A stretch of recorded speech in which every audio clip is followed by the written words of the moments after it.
Hey guys, it's Aji. So for today's video, I'm going to show you how I achieve this look using only Focallure X Sanrio makeup. So kung gusto mo rin ma-achieve tong makeup look na to, then just keep watching. Una gagamitin ko yung pangkilay, and this is a 2-in-1. It comes with a brow wax and a brow cream, pero dahil perm na yung kilay ko, yung brow cream lang yung gagamitin ko. My kilay routine has always been the same. Nagsistart ako by mapping out the brows and then slowly filling it in.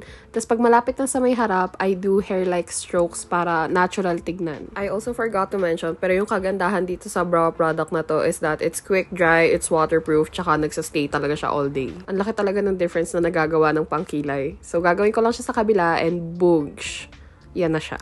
Up next, we'll use the base, and I'm going to use this Kuromi cushion. Like all other cushions, may seal siyang kasama and may puff na rin. This cushion claims to be lightweight, non-cakey, and long-lasting. And the coverage is good enough to be able to cover my dark under eyes. It does have a scent, so if sensitive ka sa fragrances, that's just something to take note of. And ito na yung itsura niya upon applying on one side of my face. It has a demi-matte finish even without setting powder, tas ganyan yung itsura niya. Nakakatakip talaga siya ng redness and uneven skin tone. Hindi pa rin super tago yung freckles ko, pero yung redness ko, tago naman. So, I would say this is medium, buildable to medium full at max. And ayun, buildable nga siya. Kaya gumamit na rin ako ng lighter shade ng cushion na to use as my concealer. And natakpan naman niya yung dark circles ko kahit na hindi ako gumamit ng color corrector. Next naman are their cream sticks, starting off with a blush. Ito yung PP01 and PP02. And as you can see, yung PP01, may mga gold na shimmers siya, while PP02 doesn't. So, yun yung gagamitin ko.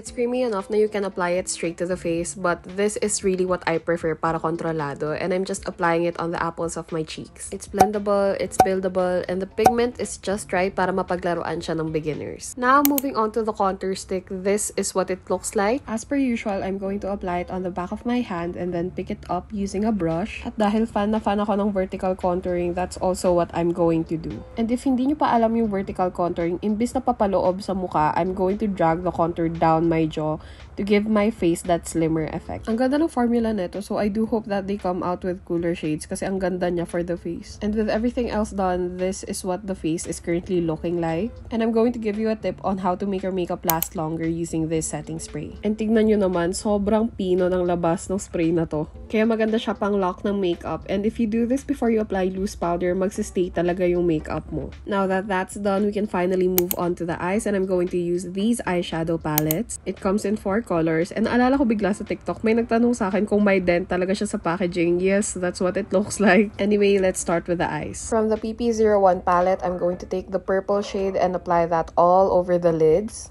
And of course, I'm going to apply that on the under eye as well. Next, from the PP02 palette, I'm going to take the brighter pink shade and basically do the same. And kung kita nyo, blendable naman and pigmented yung mattes. Kukunin ko yung darker na shimmer sa PP01 palette and applying that on the first half of my lids para lang mas interesting yung look. And then to add depth and dimension, I'm taking this black from the PP02 palette and blending it out dun sa outer V ng mata. I'd say this is one of the more pigmented shades in the palette, so be careful na lang when applying this. Tapos yung first shade na ginamit natin sa mata, I'm going to take on a thin brush and using it as the same Eggazal shade. And to highlight the Eggazal, I'm going to use the brightest shade sa PP01 palette. Okay, last step na talaga, I'm going to use the same black shade and applying that on the outer half of my lower lash line. Para lang balance kasi ang pangit naman kung dark yung sa taas tas hindi dark yung sa baba, diba? And that's the eyeshadow. I'm just going to complete everything and do the other eye, and then this is what it looks like. Naglagay lang ako ng eyeliner, lashes, and lower lashes. So now we can move to their 3-in-1 palettes, which include your bronzer, highlighter, and blush. I'm going to use a mixture of PP01 and PP02. By the way, they actually also released a brush collection for their collaboration with Sanrio, and it already comes with 7 brushes. So I'm going to take the biggest brush and use it to apply my bronzer. And yung ginamit ko is from the PP01 palette. And i-apply ko lang siya kung saan ko in-apply yung cream bronzer. I'm also going to use it for the nose, even though I find this too warm. And then I'm going to use the blush from the PP02 palette, and I'm going to apply it on the apples of my cheeks. Kung i-apply nyo to, a little goes a long way. So apply it in thin layers para hindi kayo mag-over blush. Kukunin ko rin yung PP01 na eyeshadow as blush kasi it's a lot more cool tone and it's going to make this look more cohesive. For highlighter, gagamitin ko rin yung sa PP01 palette, and I'm applying that on the high points of my face like my cheekbones, pati na rin sa brow bones, sa nose tip, sa nose bridge, and sa cupid's bow. go.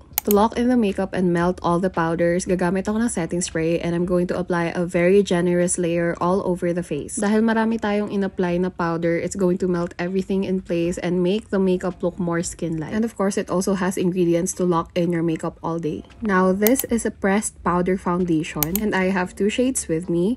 Pwede mo siyang gamiting foundation kasi may coverage siya, as you can see. Pero dahil hindi naman ako gumagamit ng mga powder foundations, I'm instead going to use that as a finishing powder. Gagamitin ko lang siya on one side so you can see, pero may pagka-airbrush yung finish ng powder na to, so it's really good after setting sprays. Hindi lang siya cakey. So this is what it looks like side by side. Diba ang ganda kasi it just perfects your base and makes it look like a filter. So I'm just going to do that on the other side, on my under eye, my forehead, and the center part of my mouth area.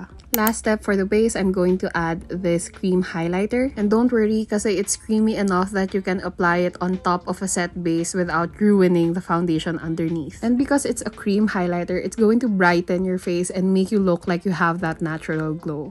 I'm just going to remove my lip prep with a wipe and I'm applying a nude baby pink eyeliner and blurring out the edges to prepare for the lip glosses. Actually, kasama to sa last video na ginawa ko and if hindi mo pa napapanood yon, you can click here to watch it.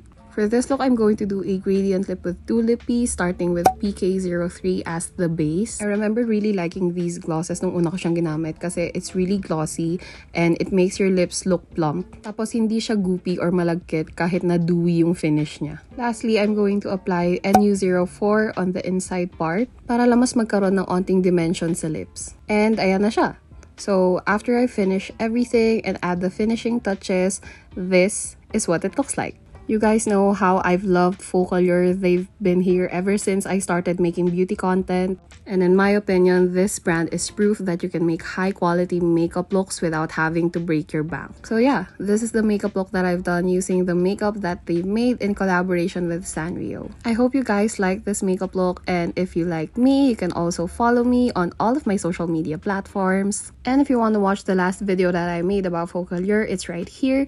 And that's it. Thank you so much for watching this video. I'll see you guys in my next one. Bye!